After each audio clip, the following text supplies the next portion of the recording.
Hey guys, it's Jenny here at Better by the Day 24 on YouTube. Definitely a newbie.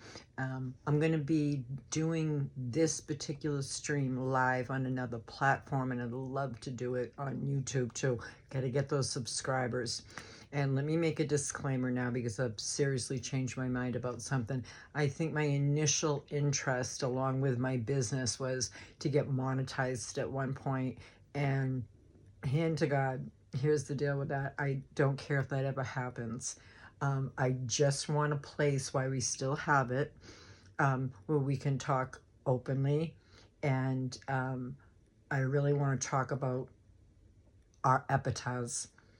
You know, that little dash that comes between the day you were born and the day that you die, and what that epitaph means for you personally. And mine's changed dramatically over the years, but there's always been one underlying theme that I wanted to be noted for, and have certainly come against my struggles for that. And it was kindness.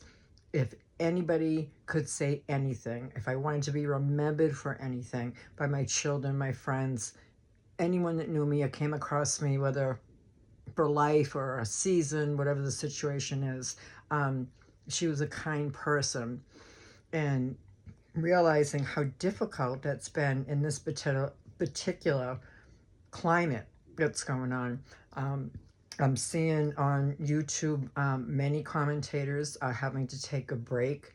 They're going off for a month, or they won't be downloading any content, because it's just crazy. We have huge commentators like Dave Rubin. I know he's out of here for August. He's locking up all his electrical devices, isn't going to touch them. Candace Owens, people on the left. It was crazy to begin with, and then we take the debate, and Joe Biden's obvious mental and physical status, and then the attempted assassination, and then the events that took place by the FBI afterwards, or didn't take place, depending on how you look at it, and then Kamala stepping up for the presidency, and everything happened and it all got clumped into one, but each individual circumstance has its own significance. Sometimes I wonder, if the left thought of that, to take Joe out at that particular time, to take the attention off of the Trump assassination. But at this point, guys, it really doesn't matter whether you're right or whether you're left. I just want to know. I just want to know, because I'm seeing so many people on both aisles of the fence feeling safer, and like it's more okay to say who they really want to vote for. And I've heard the reasons for both. When it comes to Trump, if you love him and you have that Trump derangement syndrome, I think that's used by the left to describe people that just love him. And they really can't give a reason, or they're very basic reasons. Truthful reasons, like during his presidency, our economic state was flourishing, housing was affordable, the things that us everyday citizens and Americans worry about, because we can't really worry about anything beyond that. If we can't live, or we're using more than one person in a household's paycheck just for groceries, regardless of where you are financially, if you're not in that like 1%, it's a big bill. you know it can cost half of some people's paychecks just to get to work, depending upon their distance and what's going on now at the gas station. For me, there's just no question the country was in better shape. Our borders were secured. We had better relationships with foreign affairs. If we're just basing it on policy, I would have to lean towards Trump. But there are some people leaning towards Trump, and they don't really know why. you know, and it's just time, with kindness, with respect for each other, no matter what we're seeing and what we're hearing or who we are, to leave emotions out of it. You know, emotions are part of the human condition. They can certainly be filtered in with simple logic. So when I hear somebody, you know, that's voting for Trump and that's a Republican, just because, you know, he's Christian and he's wonderful. I'm talking about pre-assassination, because there was obviously some type of spiritual change, you know, that absolutely took place. It was palpable, you know, I'm trying to say, at the RNC, when he came out, you know, and as the weeks go on, and you know, Joe's stepping down, Kamala's stepping up, you know, he's returning more to his usual personality, which can be a little crass. There's no doubt about it. I did vote for him in 2019. But I'll be honest, I had cleansed and scrubbed social media for about 30, it wound up being about 60 days, between all the misinformation, or the information that was coming through about COVID. Trump's tweets were annoying the shit out of the daylights out of me. I'm trying not to cuss. Were annoying the daylights out of me. I found them immature, reactive. It didn't change the direction of the status of the country, but it made Biden look a lot more attractive at the time. You know, I think some of the senility might have been creeping in, but he could hold his own, and he seemed to be taking a much calmer approach, you know, and basically this was kind of dumped on Trump, you know. How and why, I'm not going to touch, I'm not going to get into, I'm not ready to go there yet. And I know there's a lot of controversy over the vaccines, but hey, look, you know, he's very proud of his Operation Warp Speed, you know, which pushed out millions of vaccines, and I believe the mandates had to do more with the state, and actually were implied when Biden got into office. But nonetheless, he's very proud of it, and he may even, in his own personal, private time, you know, think maybe I was a bit hasty, but look at it. We had America looking at him to solve this problem. He had people like Anthony Fauci, which we all know about now. You know, and I know he seriously considered firing him. He had a lot of doubts about what was going on, but we were demanding something be done. And I think if he were to say, wait a minute, let's hold out, you know, it might be too dangerous, he was going to get hell no matter what he did. And Biden at the time, I can see how he may have legitimately won, because he presented, it was a time of a lot of chaos, a pandemic, and we got Trump tweeting out these tweets and name calling and acting immature at times, but always holding his own. So Biden would surely look like the better choice. But when I looked at policies, and even regardless of the fact that so much was hidden, which is something else I want to touch on, and you know, I want to hear your comments on it. I don't know about y'all. I know what side of the fence I'm on, and all I'm going to say, because I want people to freely tell me, you know, Trump or Harris, like, where are you going with this? Because what I'm seeing now is more of a freedom after the assassination. Now that, you know, Kamala's in there and she's established, I'm seeing a lot of Black people. I have Black family. And you know what? See, I felt like I had to qualify that, you know, in order to just to have a right or an opinion or a feeling about something. It's getting so crazy. But I'm seeing a lot of Black people running from Harris, you know, realizing policy-wise they have kept the Black community down, one by one. I could bullet point the ways that they've done that.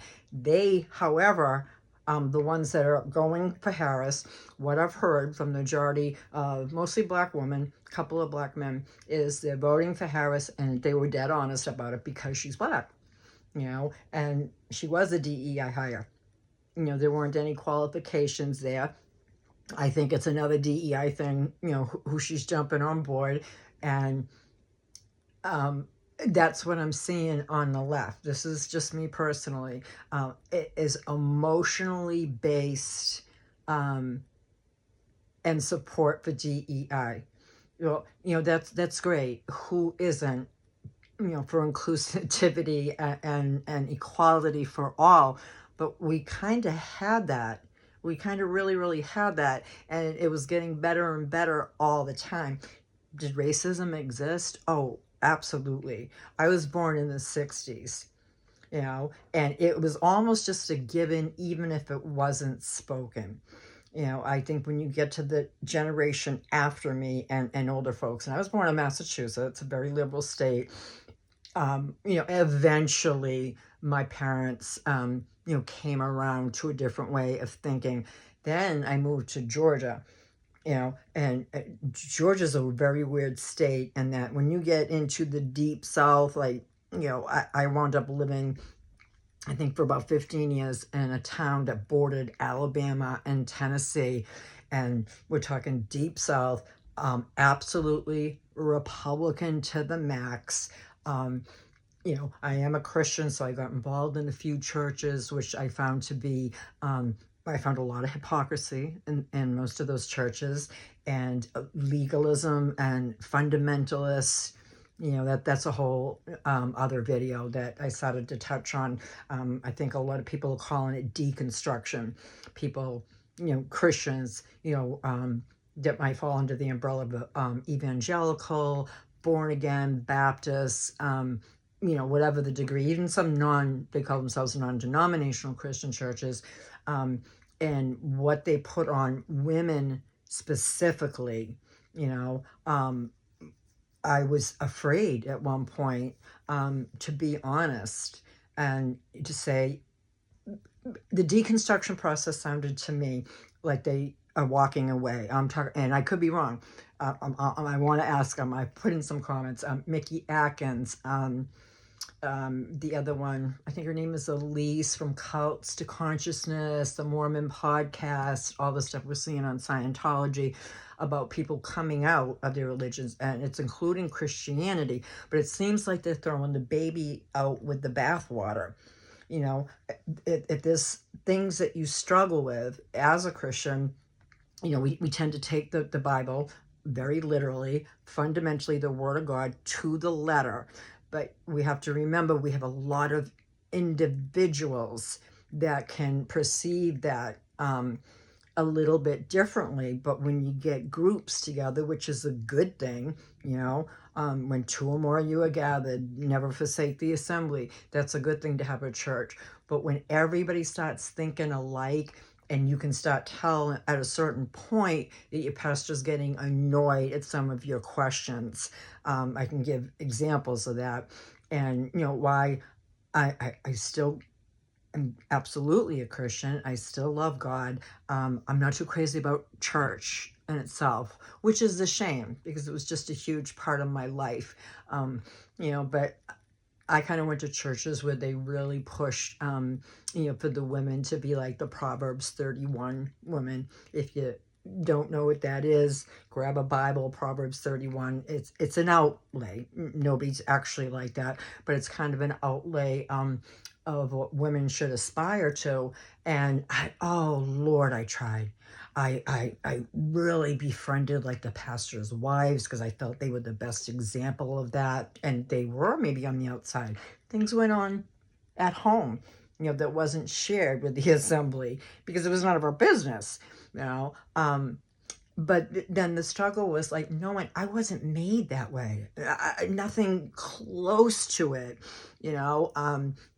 She was pretty well hooked up, Her husband was praised at the city gates because of her, And then all the variables in between trad wife.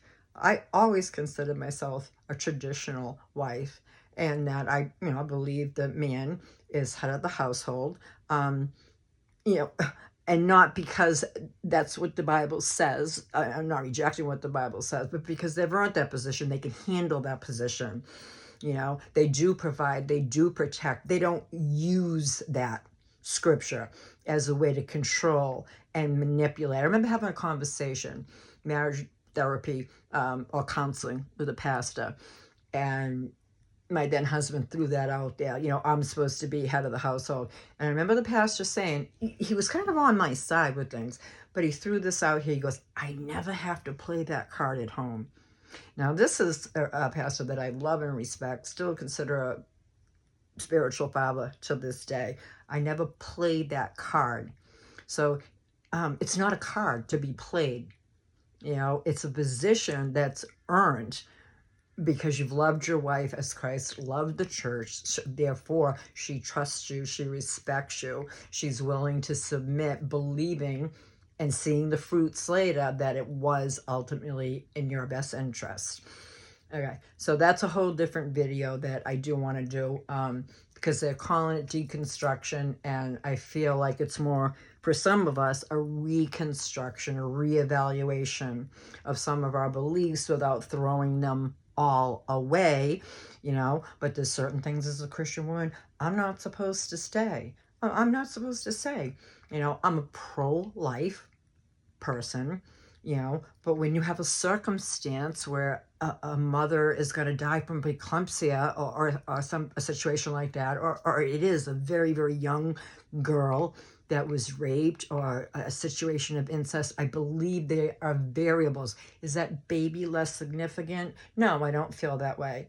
But I also don't see how that baby or the mother is going to benefit and thrive in life and have nothing but a lot.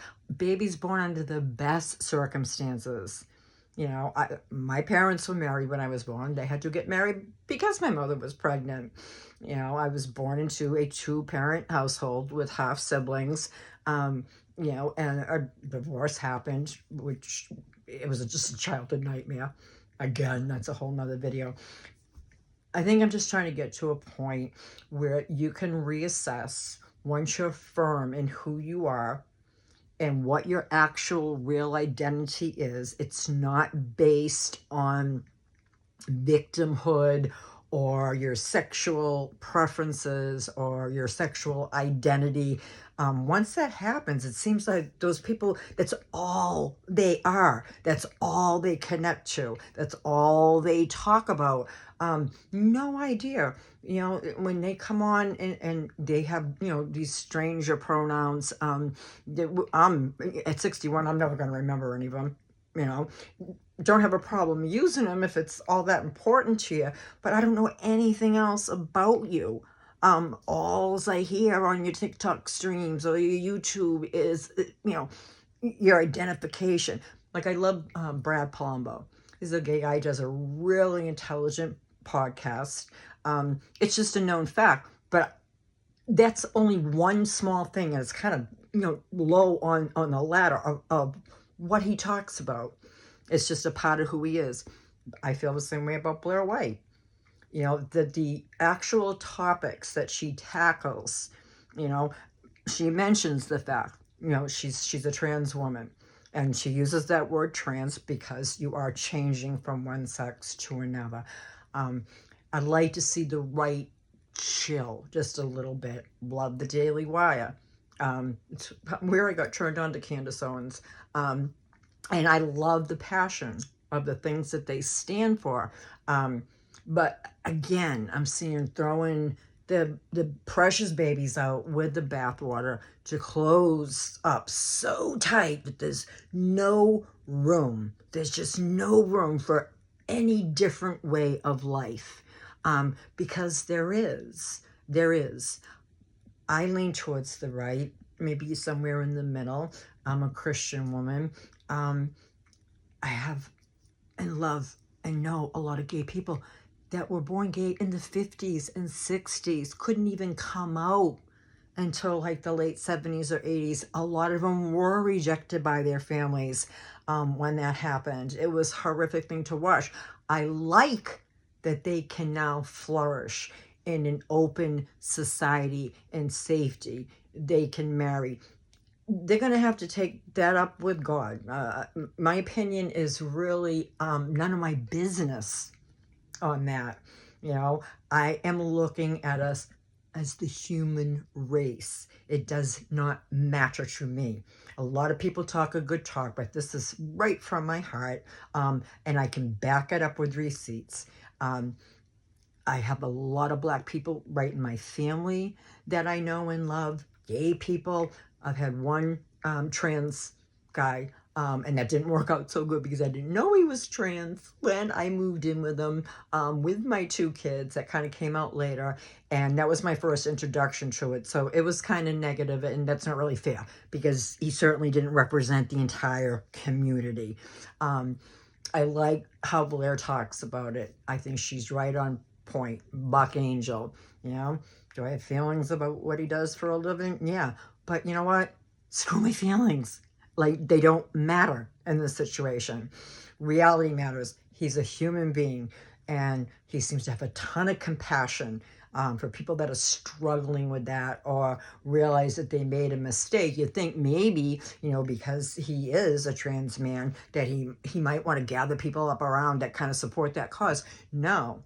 He's mature and realistic about people who are struggling with it and simply wants to help. So this is the trend that I'm seeing. People are a lot more honest. I've seen a lot of YouTubers just go out around different states, you know, Trump or Biden, Trump or Biden, Trump or Biden. People that were literally afraid to say Trump are now saying Trump. And, you know, people who are now Harris are saying that, although the ones that I saw were basically when Biden was still in office. So now I'm just hearing a little bit about Harris and what she seems to be trying to develop a group like White Dudes for Harris, you know, and most of the Black women that I know that are on the Harris team, which they have every right to be, I'd love to hear from you. You know, your voice matters, your opinion matters, your vote matters. But I'd love to see one give an honest debate based on facts and not feelings. Let's take out, we can't separate somebody from who they are. You know, what if it was Tulsi Gabbard as a first woman president? You know, point being is that the left seems to have so much emotionally charged. They absolutely despise Trump.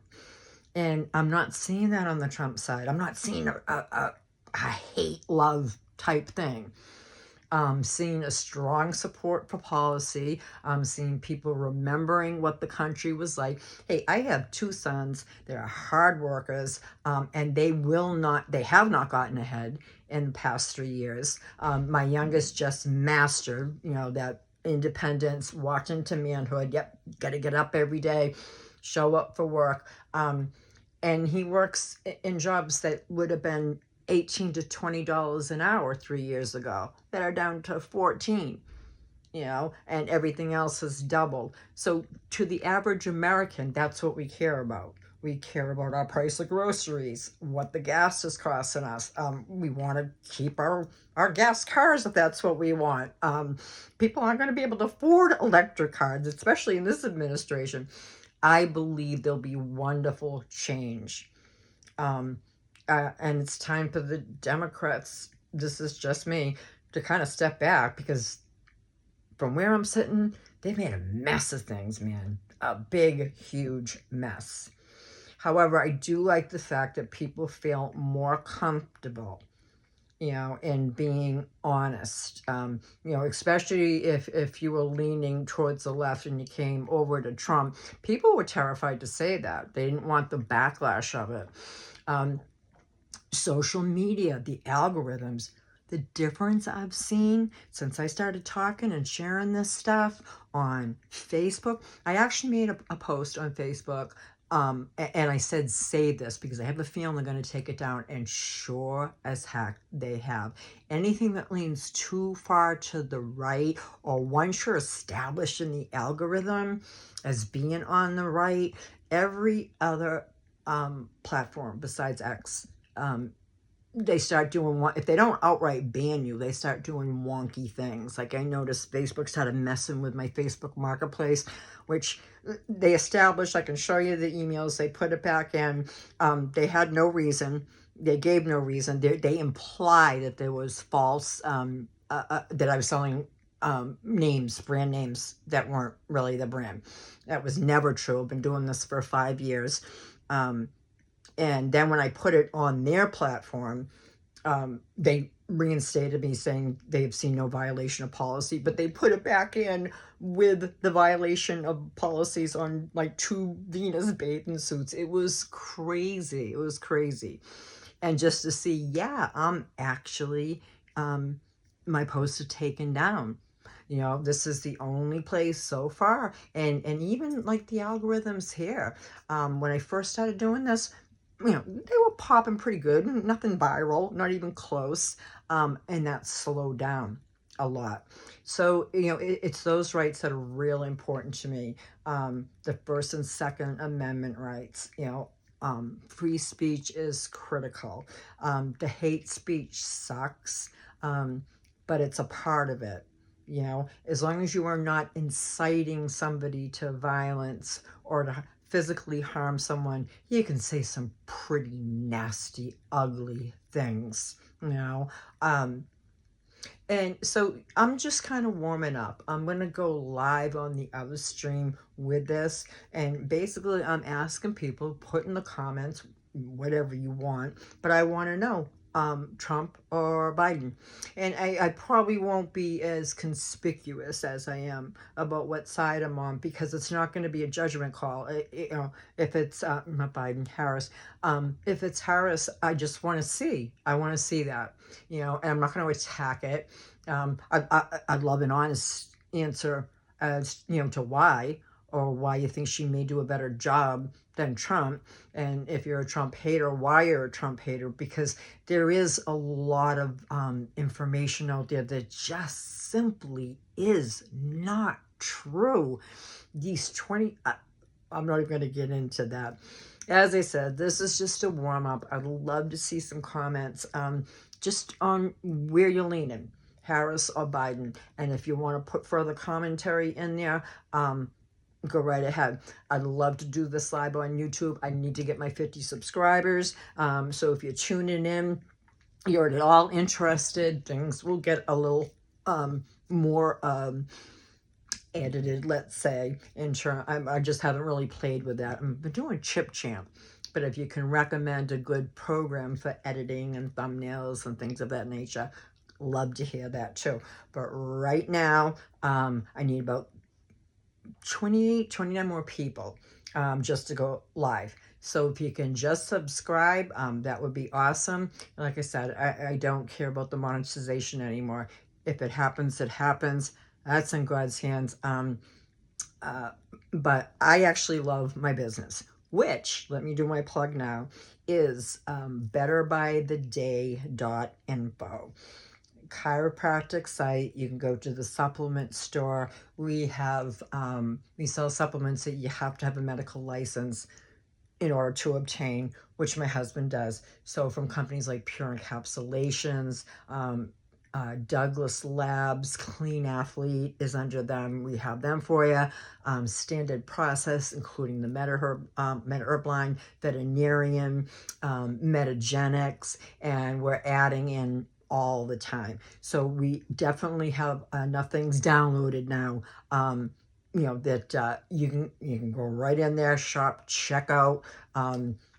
Not supposed to be on eBay, and I don't ever want to talk about eBay again. Seriously, that is a video of in itself. But those are available to you, and as well as all the contact information if you have any questions.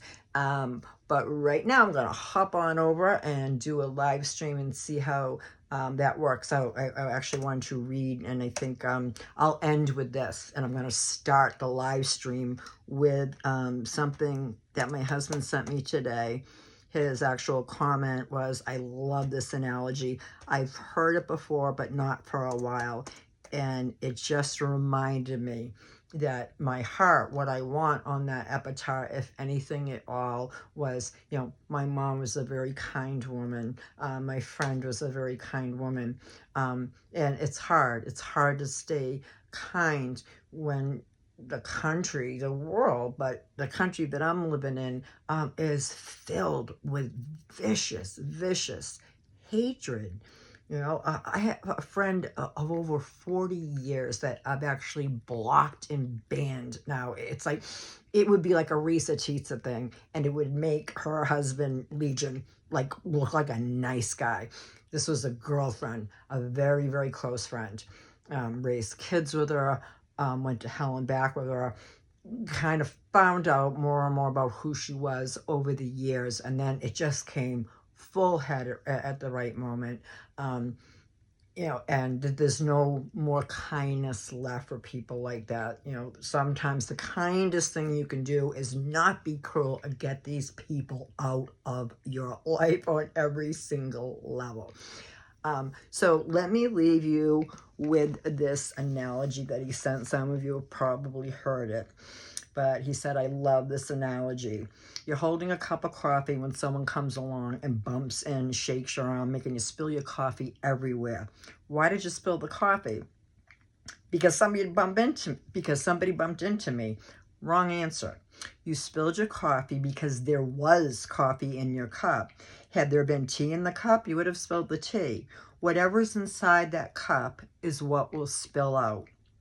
Therefore, when life comes along and shakes you, which will happen, whatever is inside you will come out.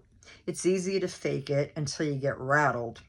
So we have to ask ourselves, what's in my cup? When life gets tough, what spills over? When you're not feeling kind, I'm interjecting this myself, when you're not feeling so kind, you just had a horrible experience, somebody treated you badly, said something horrible, what spills out first? When life gets tough, what spills over? Joy, gratitude, peace, humility, anger, bitterness, victim mentality, and quitting tendencies. Life provides the cup. We choose how to fill it. Today, let's work towards filling our cups with gratitude, forgiveness, joy, words of affirmation, resilience, positivity, and kindness, gentleness, and love for others. That's all for now, folks. Leave your comments and subscribe.